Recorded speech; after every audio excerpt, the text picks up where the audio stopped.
সেটা এক্ষুনি বলবো, বারাসাত বইমেলাতেই তো প্রকাশ করব, আমার নতুন লেখা প্রকাশিত হবে। আরে কখনো কি বলো বলেছি,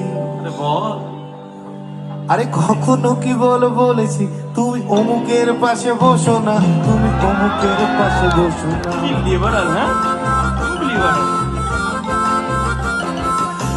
গানে গানে মগজ খেল ভিটলে পোকা, আমি হই তোমার এক বায়না খোকা। টেনশনে মগজ খেল ভিটলে পোকা, রিলেশনে আমি তোমার বায়না খোকা। তারা রে তারা রা রা, তারা রে তারা রা, সবাই মিলে তারা রে তারা রা রা, তারা রে তারা রা রা। তোমার কাছে সাবমিট ছোট্ট একটি কোশ্চেন।